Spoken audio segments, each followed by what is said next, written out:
Good morning, everybody. Really good to see everyone, and it's been quite a while since we've been back in this room. It's kind of strange in a lot of ways, but it means things are getting back to some normalcy, and it's great to be back on the field again in 2022. Looking forward to another really good season, and I think for the most part we've had really good participation. There are a couple of key guys you like to have around, but overall, the participation has been pretty good. The guys are engaged. They're working hard, and I think there's a lot of excitement as we're going through our installation and really getting into our routine with this new team and building the chemistry that you try to develop this time of the year. And there seems to be some camaraderie going on, and a lot of excitement at the same time. So it's good to be back and enjoying some football. You mentioned some of the key guys that aren't here. Have you had any conversations with Jordan Poyer over the past couple months since everyone's been here and he has? Yeah, we've been texting back and forth, and just trying to keep him engaged that way. And we've had some good back and forth conversations. Of course, Michael was here a couple weeks ago. So yeah, I think Jordan's in a good place mentally. He's still staying in touch with his teammates, and hopefully we'll see him soon. When you talk about, those guys not being here, those guys that are here that's in that role, like DeMar Hamlin, Jaquan Johnson, and Josh Thomas, just evaluate those guys' progress in their absence. Yeah, I think Jaquan, he's the guy who's probably had the most experience when Micah or Jordan haven't played, and that kind of shows in some of the things that he's doing. He's playing with a lot of confidence in these OTAs. He was really good in phase one and phase two with taking charge and leading. You would kind of expect that because of where he is in his career. Whereas DeMar is kind of like still developing, still finding his way, but he's growing. One of the benefits of our starting safeties not being here, he gets a lot of reps. So DeMar's growing in that way. One of the new guys, Nick McLeod, he's in there. He's getting some reps as well. Watching him develop and grow. Josh, he's been on the practice squad, and that's a lot different than actually being out there working with the top defense. So it's good to see him interacting, communicating, getting some snaps he wouldn't ordinarily get. And so we'll just see how he continues to progress as well. But I think the fact that our starters aren't here is really benefiting those young guys. You mentioned texting with Jordan. You have a lot of these guys, you have relationships going back 3, 4, 5 years.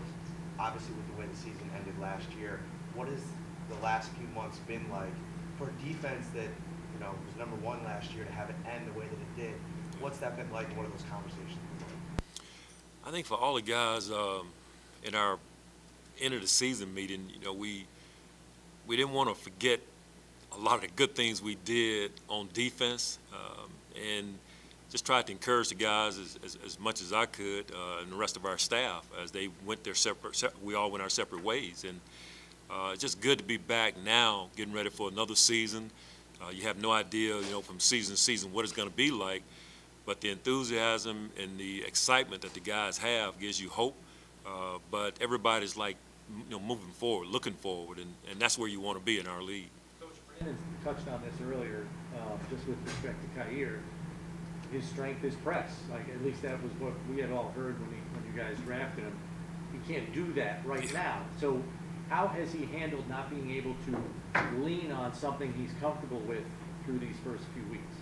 Yeah, what I've explained to him, Chris, because that's one of the reasons we were excited about him, because of his press ability. This is a chance to grow his game a little bit.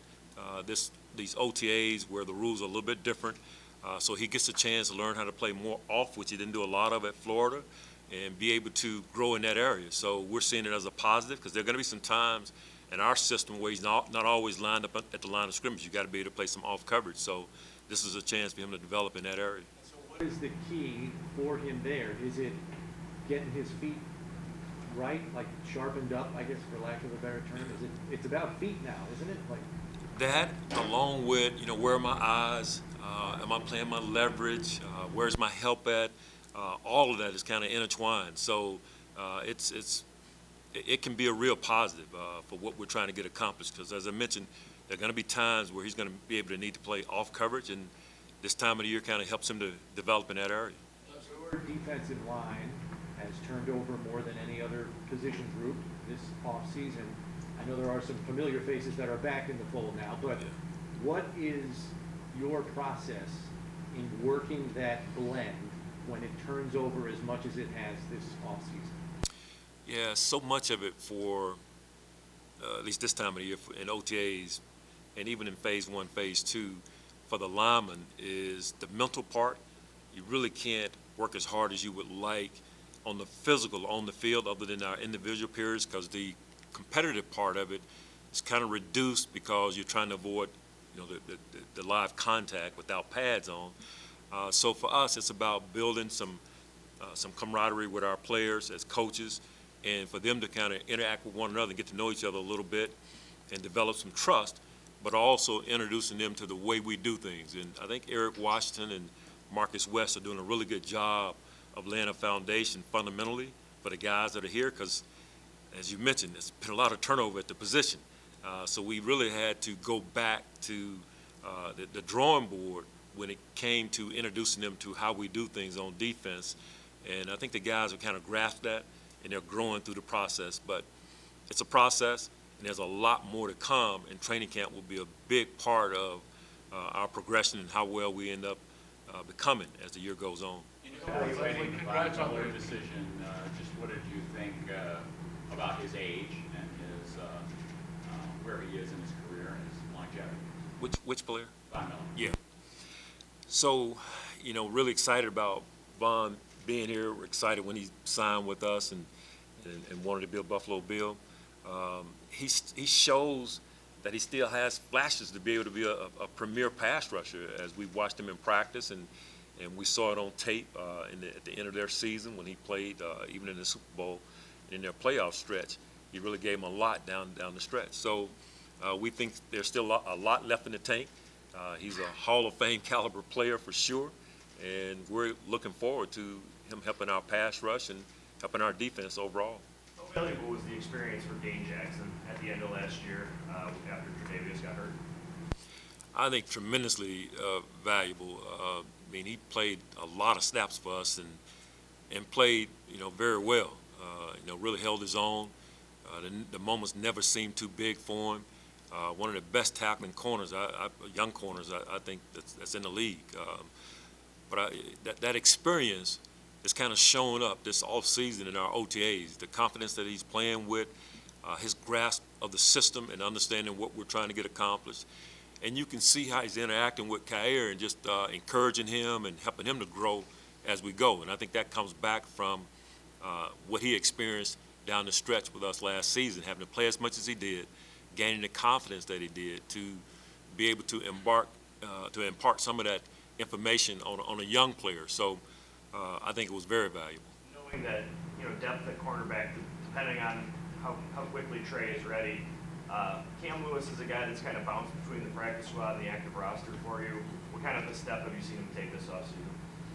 Yeah, Cam, we've gotten him in some games kind of sparingly, but when he's played well for us. So we're anxious to see how he plays throughout the offseason as well as training camp. He's had some injuries along the way that have kind of set him back at times, but if he can put a stretch together, we think there's a lot of talent there. He's a smart football player, has coverability, he'll tackle. We just got to keep him on the field. He's been a backup nickel for us. We want to be able to take a look at him at corner as well. But if we can keep him on the field and have him in training camp and throughout the preseason, we'll be able to get a better evaluation going forward. Congrats on the Dr. Z award. Thank you, John. Yes. Well received. Yes. On a tough note, going back to that last drive, the last drive of regulation against KC, do you look back at that and see what you could have done differently as a defense, and what do you learn from that, especially now that you have a better pass rush? I mean, Jerry Hughes was that close to getting Mahomes. You wince there. It's like,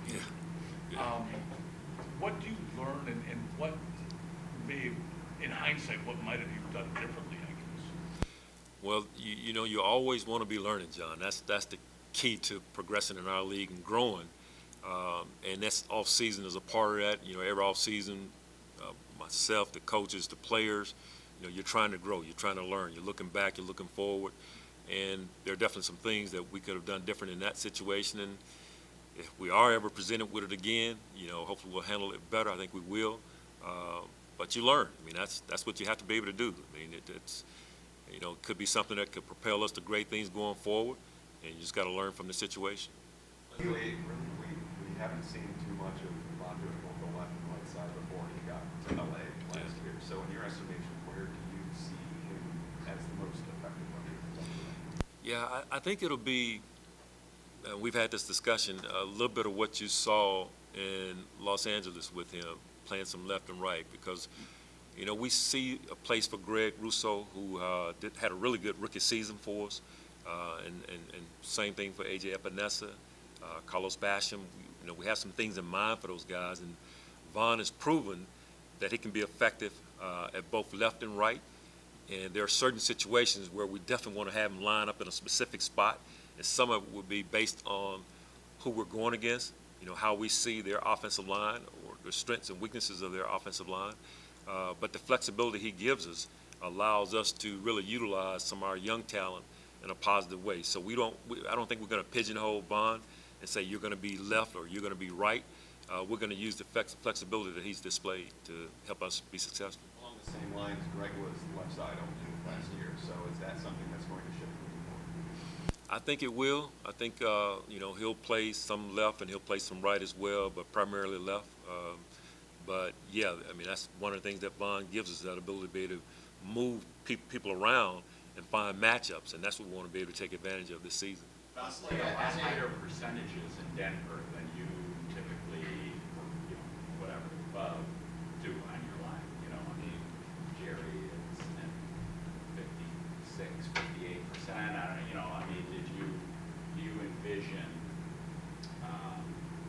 keeping Vaughn maybe fresher than he has in some other lines? Yeah. That subject was definitely a part of the conversation when we were going through the process prior to signing him, because you're right, his numbers have been way up in comparison to how we rotate defensive linemen. So we talked about that, and we'll see how it goes. I mean, we want him to be fresh in the fourth quarter. He has his way of staying fresh in the fourth quarter to get to the fourth quarter, and we think it meshes with how we want to do things. But we want to continue our rotation system. We think that's important for our players so that we can be at our best in the fourth quarter. So I don't think it's going to be a problem. We want to make sure that he's fresh and ready to go when we get to the fourth quarter ball games. As a coach and a former player, you've been involved in tough losses. So you take us into how you treat that with the players, what happened getting over, what happened in Kansas City, to turn the page as best you can, both from your perspective as their mentor and coach, but also as a former player. Yeah, one of the things, Sal, that we talked about, as I mentioned earlier, was just bringing them together at the end of the season and just helping them to be able to process the moment, but also explaining to them, as well as our coaches, how you have to be able to learn from the situation and move on. You have to be able to flush it and move on. If you don't, it'll carry over to the next season. As you mentioned, I've been in some tough losses, even in other championship games, and some big wins in championship games. And you have to be able to process that correctly if you win that championship game, to get ready for the next ball game, which is the ball game. Because if you don't, if you just dwell on that game, it can have a negative effect on the next game. And the same thing, if we stay in the past with the last game of our season, it can have a negative effect on our 2022 season. So you got to learn from it, and then you got to move on. You got to be locked in on what can help us to be the best in 2022, and you got to approach it that way. And I think our guys are doing that. I think we've moved on from that, and you got to be looking forward in this league and just learn from wins and learn from losses as well. Best new player on this defense is Kaiir so far? Well, obviously spent a lot of time looking at the number one pick. Always taking a look and see how he's progressing and watching him myself and then talking to the coaches. But he definitely sticks out. And, paying attention to Terrell Bernard as well. I mean, he's a guy that we're hoping can give us some depth if we have an injury, that he can step in and perform at a high level for us. Injuries happen in our league. So those are guys that are really catching my eye along with Baylor Inspector, taking a look at him and just seeing how he's coming along. And we got some other young free agent guys that we count on. And, our young defensive ends, you want to see them progress. You want to see Greg take another step. You want to see Carlos take another step, AJ. So there are a number of guys, kind of looking at it. I can't say, Mookie, there's just one guy other than we need Kaiir to step up and play well for us early.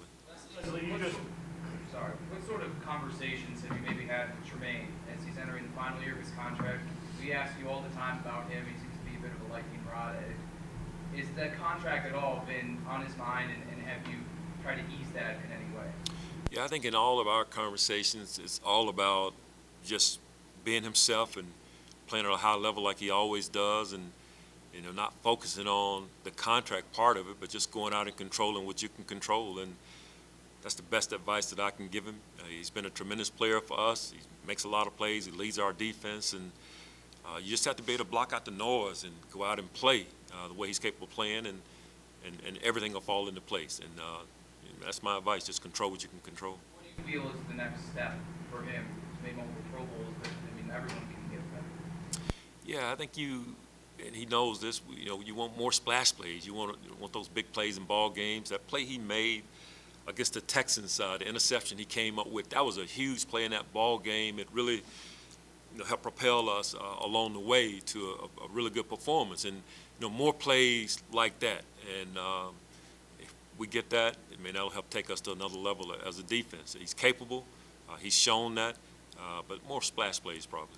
So you mentioned Greg and AJ and Boogie a minute ago there in your answer, and Sean a couple of weeks ago was pretty honest about needing those three guys in particular to take the next step in their careers. Yeah. I know it's very early in the process, but what type of a next step do you need to see from them in training camp and the preseason, knowing that they're going to be relied on a lot in the regular season? Yeah, probably the consistency piece, where you kind of know what you're going to get every day. That's important. They're past that point when they were rookies and it was kind of up and down, lulls here, breakout here. We should be past that point. Even with Greg, as much as he played a season ago and as well as he played, just the consistency, we definitely need that from AJ. We need that from Carlos, where we can kind of know what we can expect every time they walk on the field and not be concerned, how's he going to practice today or how's he going to perform in the game on Sunday. We have a real good idea of what we can expect from each one of those guys, and that being a high level of activity and making plays for us on defense. And so the consistency, to answer your question. Shaq, Lawson, and Jordan Phillips are a couple of guys that you're familiar with.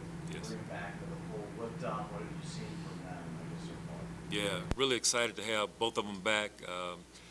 It just warms your heart when guys that left for what they thought were greener pastures come back and say, you know what, this is the best place for me. No matter the money or anything else, this environment, this culture is the best place for me. And so those were two guys who played at a high level for us. They're bringing a lot of juice, a lot of energy to our practices, to our meetings, because they are excited about being here. And I look forward to them, to the both of them, really helping our team this next season. They're good players and they're good people as well. Jordan has a really good year next to Ed Oliver. How excited are you to kind of see those guys up front in that defensive line? Yeah, I've referenced that a few different times, how those guys played alongside each other, and to be able to see them united again, it should help Ed's game. Ed played tremendously for us a year ago. But then being able to get a guy like Daquan Jones as well. Having him in there lined up with Ed along with Jordan, I think it bodes well for what we're trying to do up front. But it should be good for us having Jordan, having Shaq on the edge, setting the point for us, and really giving us a stabilizing force when it comes to the run game. So we're excited about both of them being back. You mentioned all of those young pastors kind of take that next step forward and what you need to see from them in general, but AJ's going into his third season. Is there anything in particular that you need to see from him and that you want him to do differently than he's done in years past? Yeah, I think it still goes back for him also with the confidence. You remember the game he had against the Dolphins. We all expected that to be his breakout game, and it was a tremendous effort. But then the next week, that was a lull. So we want to get past that. We want to see that AJ that we saw in that Miami game on a consistent basis. And because when you put a game like that on tape, then everybody knows you're capable of doing it. And now we want to see that on a consistent basis. And he knows that. We've talked about that. And just bringing his game to that level where we can trust him and know what we're going to get from week to week. And he's more than capable.